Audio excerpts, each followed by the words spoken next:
نحمدہ ونصلی ونسلم علی رسولہ الکریم اما بعد۔ اللہ رب العزت نے اپنے حبیب کریم صلی اللہ علیہ وسلم کو حکم دیا ہے کہ اچھائی کے ذریعے دوسروں کی برائی کو دور کیجیے، یعنی کوئی اگر برائی کرتا ہے تو برائی کا جواب برائی سے دے کر انسان کبھی اصلاح نہیں کر سکتا۔ اصلاح کا ایک ہی طریقہ ہے اور برائی کو ختم کا یہی ایک طریقہ ہے کہ برائی کا جواب اچھائی سے دیا جائے۔ جب سور پھونکا جائے گا تو پھر کوئی رشتہ کام نہیں آئے گا، یعنی جب قیامت برپا ہوگی، جب ساری چیزیں جو ہیں فنا کر دی جائیں گی تو اس وقت کوئی کسی کو فائدہ نہیں پہنچا سکے گا۔ اللہ اپنے ماننے والوں کو بامراد فرمائے گا کیونکہ انہوں نے منکرین کی بدتمیزیوں پر صبر کیا تھا۔ اللہ سے بخشش اور رحم کی دعا کرتے رہنے کی اللہ نے تعلیم دی۔ اس کے بعد سورہ النور شروع ہوتی ہے۔ یہ وہ صورت ہے کہ جس کے بارے میں حکم یہ ہے کہ خصوصاً خواتین اس صورت کو ضرور سیکھیں اور اس کے احکام پر عمل کریں۔ یہ معاشرے سے متعلق کئی احکام جو ہے یہ صورت بتاتی ہے۔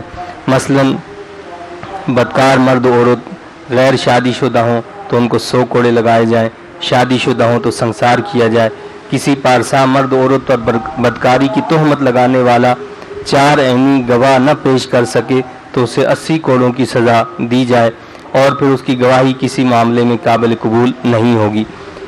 تو یہ جو ہے اسلام کا ایک نظام اور طریقہ ہے جس کی شفافیت اور جس کا حق اور انصاف ہونا اور کسی پر ظلم نہ کرنا اس اصول اور قانون سے واضح ہوتا ہے۔ یعنی اسلام نے جو اصول بتایا وہ کیا ہے کہ اگر کسی پر جو ہے ایسی تہمت لگتی ہے تو اس کے لیے ایسا نہیں ہے، یہ بنیادی طور پر فرق ہے، یعنی اسلامی نظام میں، اسلامی قانون میں اور انگریز کے قانون میں۔ ہمارے ہاں جو ہے وہ انگریزی نظام میں انگریز کا قانون چل رہا ہے۔ یہی وجہ ہے کہ انگریز کے قانون میں کیا ہے کہ ہر شخص کو مجرم اور ملزم تصور کرو۔ آپ کی نگاہ میں ہر ایک مجرم اور ملزم ہے، لیکن اسلام کہتا ہے کہ ہر ایک کو آپ نے پاک دامن سمجھنا ہے۔ یعنی اسلام کا نظریہ کیا ہے کہ کوئی شخص جو ہے مجرم نہیں ہے، نہ کوئی ملزم ہے۔ لہٰذا حکم یہ دیا کہ اگر کسی پر کوئی بہتان لگاتا ہے تو اب یہ اس کی ذمہ داری نہیں ہے جس پر بہتان لگا کہ وہ ثابت کرے کہ میں پاک ہوں، یہ ذمہ داری اس کی ہے جس نے بہتان لگایا۔ اب اگر وہ ثابت نہیں کرے گا تو سزا اس کو لگے گی، 80 کوڑے اسے لگائے جائیں گے کہ جس نے کسی پر تہمت لگائی ہے۔ تو ہمارے ہاں آپ دیکھیں جو سسٹم چل رہا ہے یہ وہ انگریزی سسٹم ہے کہ کسی کو بھی آپ کہہ دیں گے جی یہ ایسا ہے یہ ویسا ہے، اب اس بیچارے کو آپ پکڑ لیں گے، اس کو قید میں بند کر دیں گے، نہ صرف اسے پکڑیں گے بلکہ اس کے جتنے بھی متعلقہ افراد ہیں سب کو اٹھا کر بند کر دو۔ تو یہ انگریزی نظام ہے جس میں ظلم ہے، ناانصافی ہے، بربریت ہے اور لوگوں کے لیے جو ہے سوائے دشواری کے کچھ بھی نہیں ہے۔ اور یہی سزا ہے ہمیں کہ اللہ تعالیٰ نے ہمیں یہ ملک جو دیا تھا وہ اسلام کے نام پر دیا تھا، اسلامی نظام کو نافذ کرنے کے لیے دیا تھا، لیکن اللہ نے ہمیں اقتدار کی مواقع بھی عطا فرمائے تو ہم نے اس نظام کو پھینک دیا، اس کو نافذ کرنے کی کوشش ہی نہیں کی بلکہ خود ہم نے اس نظام کو رد کر دیا، تو اس کی سزا ہم بھگت رہے۔ تو اللہ نے جو ہمیں طریقہ اور اصول بتایا وہ کیا ہے کہ اگر کسی پر کوئی تہمت لگی ہے تو جس نے تہمت لگائی ہے وہ ثابت کرے۔ کہتے ہیں سیدنا عمر فاروق رضی اللہ تعالی عنہ کے دور میں کسی خاتون پر کوئی تہمت لگائی گئی تو آپ نے اسے بلایا اور بلا کر اس سے پوچھا تو اس نے کہا کہ یہ غلط ہے، تو جس شخص نے تہمت لگائی تھی تو اس کو پکڑا گیا اور کہا کہ اب یہ ثابت کرو، 4 گواہ لے کر آؤ، اور گواہ نہیں لا سکتے تو پھر اس کو سزا سنائی گئی، کوڑے لگائے گئے۔ تو یہ اللہ تعالیٰ نے اس سورہ مقدسہ کے اندر جو ہے قوانین جو ہیں وہ بتائے ہیں۔ اسی طرح ایک اور قانون بتایا ہے جسے ہم لعان کے نام سے، یعنی فقہ میں ہم اس کو لعان کہتے ہیں، قانون لعان۔ اس کا مطلب یہ ہوتا ہے کہ اگر کوئی شخص اپنی بیوی پر تہمت لگائے اور کوئی دوسرا گواہ نہ ہو تو اس صورت میں کیا کیا جائے۔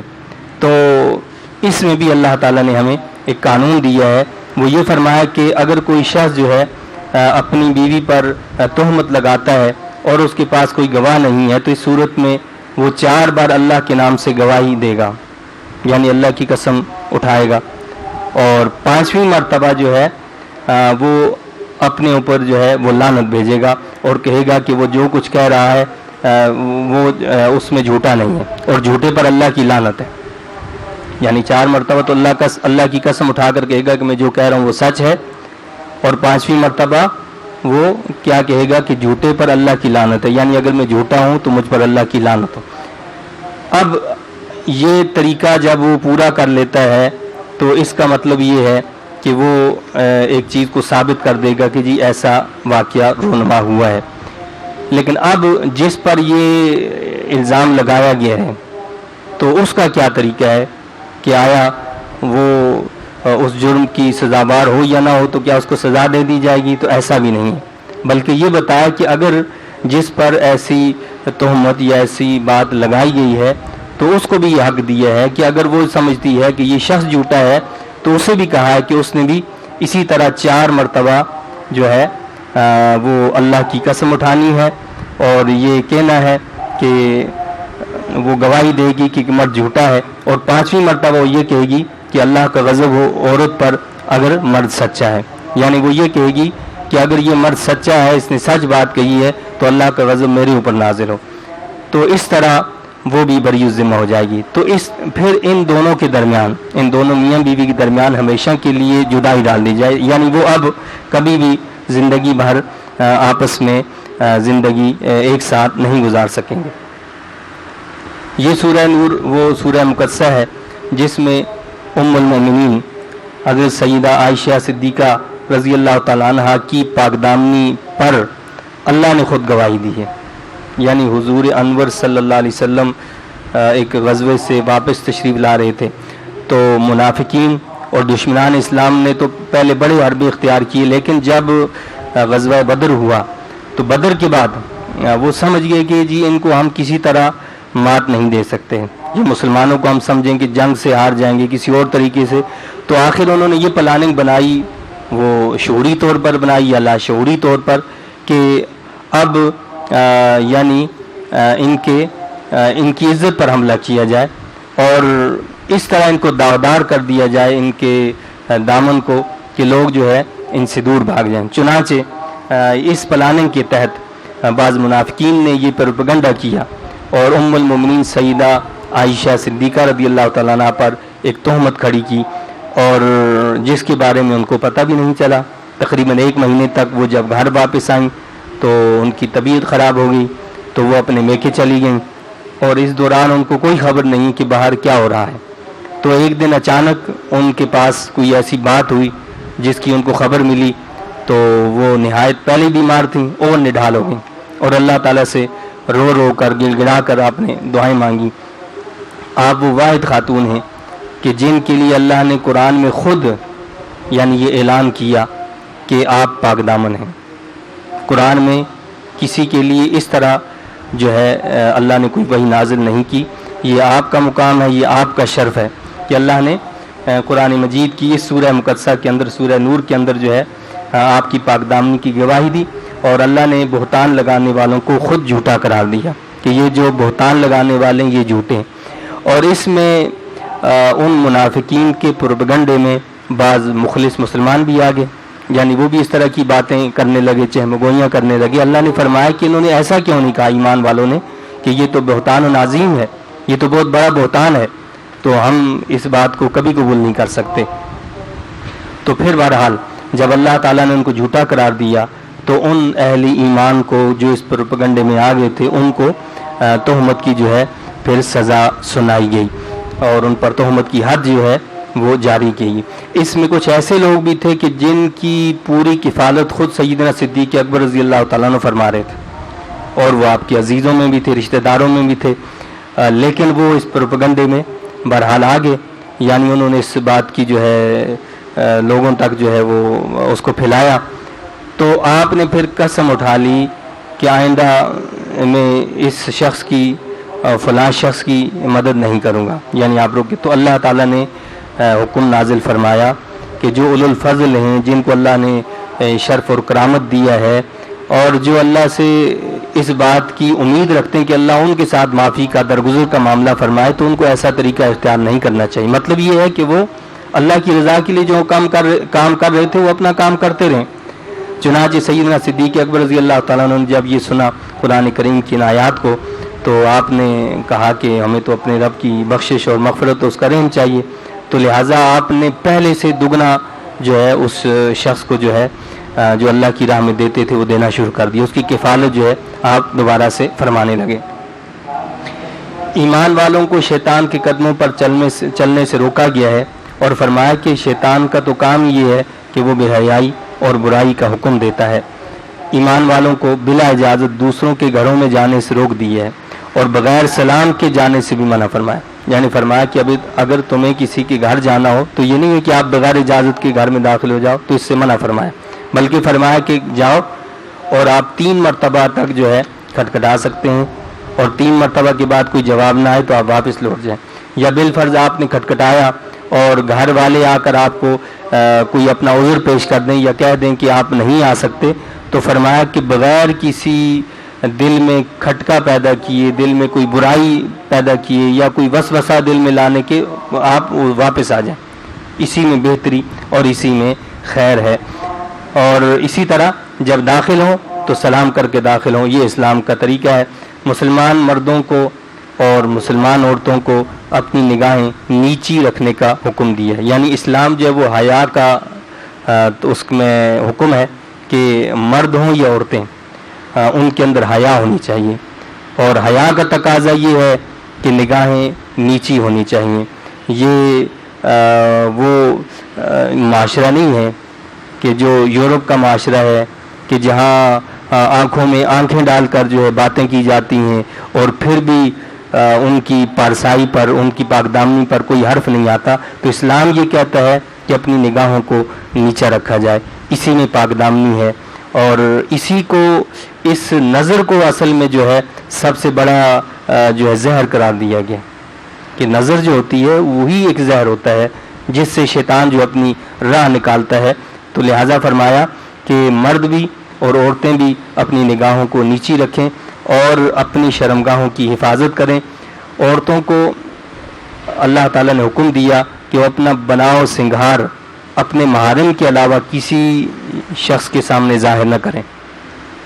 اسلام کا یہ کھلا حکم ہے، سورہ نور کے اندر ہے کہ عورتیں بناؤ سنگھار صرف اپنے محارم کے سامنے ظاہر کر سکتی ہیں۔ محارم کا مطلب جیسے شوہر ہے، باپ ہے، بھائی ہے، یہی ایسے وہ رشتے جن سے زندگی میں کبھی کسی صورت میں شادی نہ ہو سکتی ہو، یہ محارم کہلاتے ہیں۔ ان کے علاوہ کسی کے سامنے بناؤ سنگھار کو ظاہر کرنا اسلام اس کی ہرگز اجازت نہیں دیتا ہے، اور اسی لیے عورت کے سطر کا بھی حکم یہ ہے کہ سر سے لے کر پاؤں تک وہ پوری سطر ہے، سوائے چہرے کے اور 2 ہتھیلیوں کے، اس کے علاوہ پوری وہ سطر ہے۔ اور نماز کے لیے بھی یہی حکم ہے کہ نماز میں بھی پورا سر سے پاؤں تک ایک عورت کو جو ہے باپردہ ہونا چاہیے، لپٹا ہوا ہونا چاہیے، یہاں تک کہ ایسا باریک لباس بھی نہیں ہونا چاہیے، ایسا باریک دوپٹہ بھی نہیں ہونا چاہیے کہ جس سے سر کے بال نظر آئیں۔ اگر سر کے بال نظر آ رہے ہوں اور آپ نماز پڑھیں تو اس سے نماز نہیں ہوتی ہے، یا پتہ چلا کہ جی آپ کے بازو آدھے کھلے ہیں یا گلا کھلا ہے اور نماز پڑھی جا رہی ہے، تو اس سے نماز نہیں ہوتی، کیونکہ سطر ہی پورا نہیں ہوا۔ تو عورت کا سطر سر سے پاؤں تک ہے، سوائے چہرے اور ہتھیلی کی۔ تو سوائے چہرے اور ہتھیلیوں کے اگر جسم کا کوئی اور حصہ کھلا ہوگا اور اس طرح نماز ادا کی جائے گی تو نماز ادا نہیں ہوگی۔ تو لہٰذا ان چیزوں کا ہماری خواتین کو جو ہے وہ خیال رکھنا چاہیے۔ تو یہ جو اللہ تعالیٰ نے ہمیں حکم دیا اور ہم جو ہے مسلمان ہیں الحمدللہ، تو ہمیں اس کا کتنا یعنی ہم اس کا خیال رکھتے ہیں۔ یعنی آپ خیال کریں، ذرا سوچیں کہ جب ہماری تقاریب ہوتی ہیں، ہمارے یہاں شادی بیاہ ہوتا ہے، ہم جن لوگوں کو بلاتے ہیں اور ہمارے یہاں اور ویڈیو نہ جانے کیا کیا ڈرامے ہوتے ہیں، تو ہم جن کو بلا کر، جن کے سامنے زیب و زینت کر کے اور بناؤ سنگھار کر کے اور پھر پکچرز بنتی ہیں اور پھر نہ جانے کیا کیا ہوتا ہے، مختلف پوز لیے جاتے ہیں، کیا وہ سب کچھ کرنے والے ہمارے محارم ہوتے ہیں؟ کوئی غیرت مند انسان، کوئی غیرت مند مسلمان اس بات کو برداشت کر سکتا ہے کہ اس کی ماں، بہن، بیٹی، بیوی کو کوئی غیر محرم اس طرح اس کی پوز لے، اور ہم بڑے آرام سے بیٹھے تماشا بھی دیکھ رہے ہوتے ہیں اور ہمارے ایمان پر کوئی حرف ہی نہیں آتا ہے؟ یعنی یہ ہمارا کیسا ایمان ہے کہ اللہ تعالیٰ کھلا قرآن میں حکم دے رہا ہے؟ کیا فرما رہا ہے اللہ تعالیٰ کہ عورتیں اپنا بناؤ سنگار اپنے محارم کے علاوہ کسی پر ظاہر نہ کریں. اس نے جتنا بننا ہے سنورنا ہے اس نے اپنے محارم کے لیے ہی اور اپنے شوہر کے لیے اس نے بننا سنورنا ہے. اب شوہر کے سامنے تو اور جو وہ ماسی بن کر رہے، غیروں کے سامنے وہ جو ہے بن سنور کر جائے، تو یہ تو قرآن کے حکم کے ہی خلاف ہے. قرآن تو یہ کہتا ہے کہ آپ نے جتنا بننا ہے سنورنا ہے تو اپنے شوہر کے لیے. ظاہر بات ہے آپ اس کے سامنے نہیں سنورو گی تو اس کی نظر کہیں اور جائے گی، وہ کہیں اور بھٹکے گا، تو اس کی ذمہ دار آپ ہو.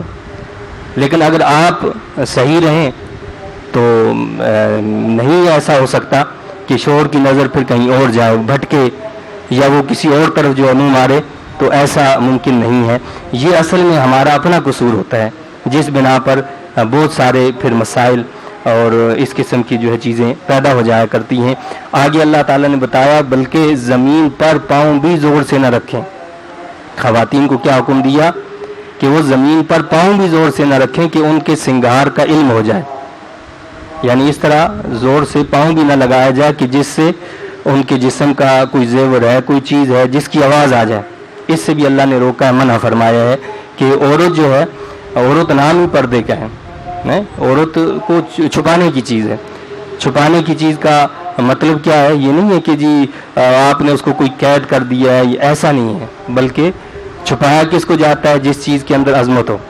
آپ دیکھیں قرآن مجید ہے، اس کی عظمت ہے نا، تو ہم اس کو لپیٹتے ہیں، کپڑے میں لپیٹ کے رکھتے ہیں، اس کا ادب کرتے ہیں، احترام کرتے ہیں. کعبۃ اللہ جو ہے یہ عظمت والا گھر ہے، تو اس کے اوپر ایک غلاف لگایا جاتا ہے. تو کیوں لگایا جاتا ہے؟ کہ وہ ایک عظمت والا ہے.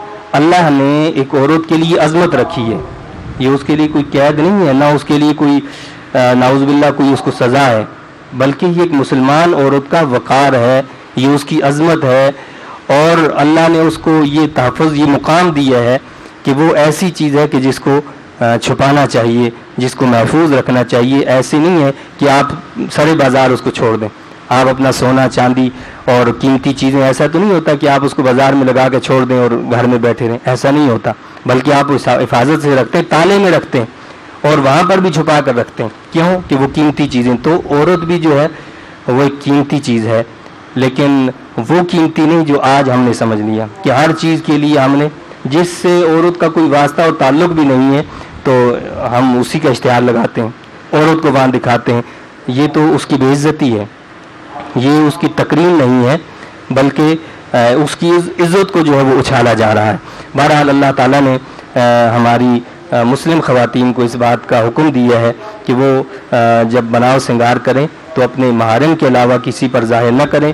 آگے اللہ تعالیٰ نے آسمانوں اور زمین کے حوالے سے گفتگو کرتے ہوئے فرمایا کہ اللہ آسمانوں اور زمین کا نور ہے، اور نور سے وہ گھر روشن ہوتا ہے جس میں صبح شام اللہ کا ذکر ہو. وہ نور ہے نا، اللہ نور السماوات والارض، زمین و آسمانوں کا نور ہے اللہ.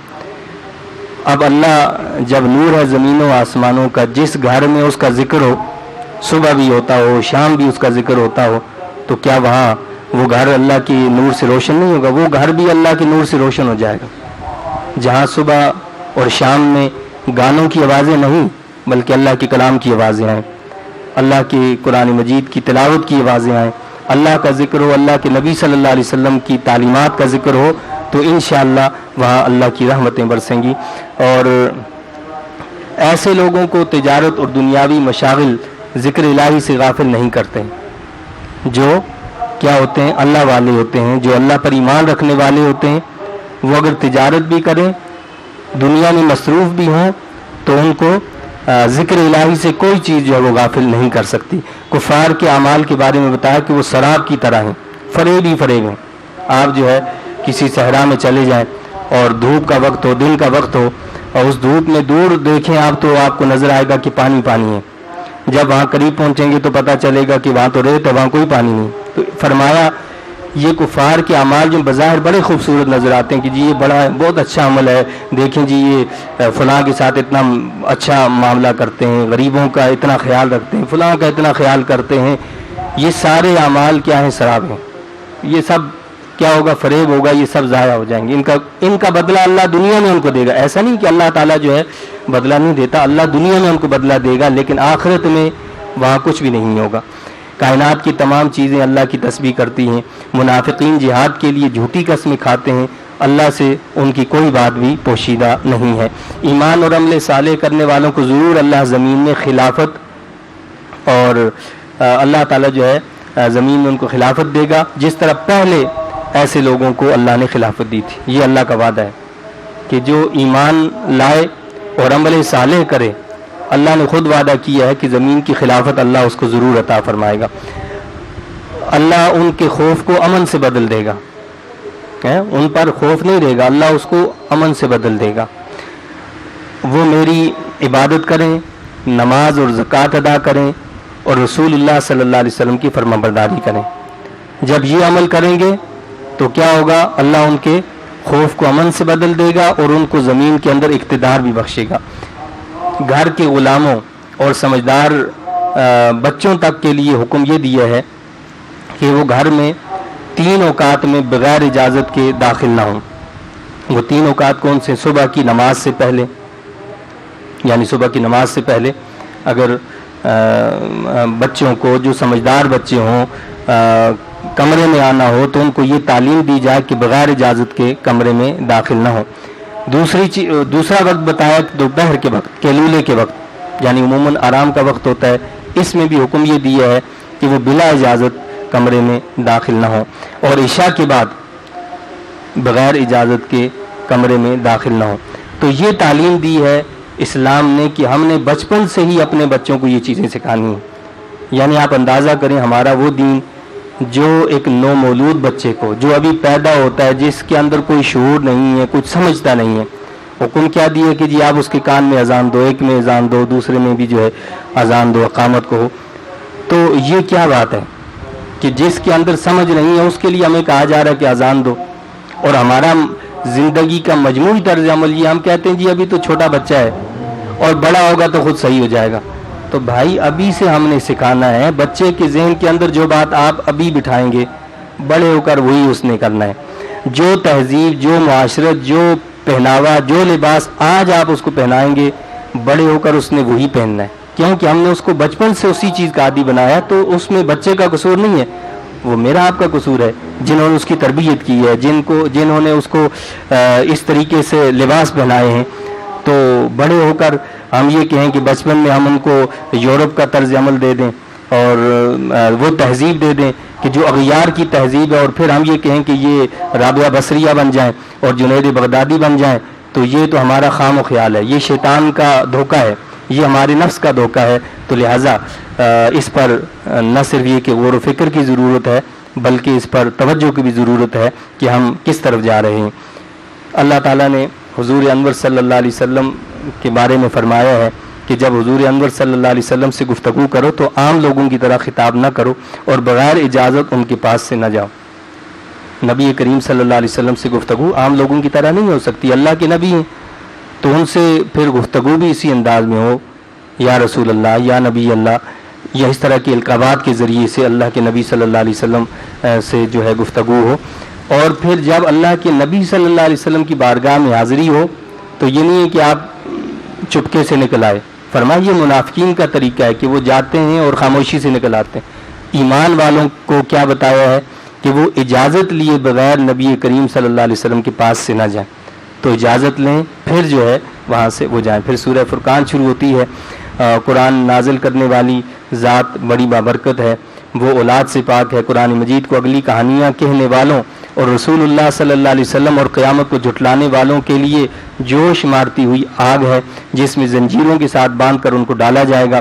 وہاں وہ موت بھی مانگیں گے لیکن وہ موت بھی ان کو نہیں ملے گی، انہیں سخت عذاب میں گرفتار کیا جائے گا. اللہ تعالیٰ سے دعا ہے کہ اللہ تعالیٰ مجھے، آپ کو، ہم سب کو قرآن و سنت کی تعلیمات کی سمجھ عطا فرمائے، اور اس قرآن مجید کی برکت سے، رمضان مبارک کی برکت سے اللہ تعالیٰ ہمیں اس جو قرآن نے تعلیم دی ہے اس پر عمل کرنے کی توفیق عطا فرمائے. آمین. وآخر دعوانا الحمد للہ رب العالمین.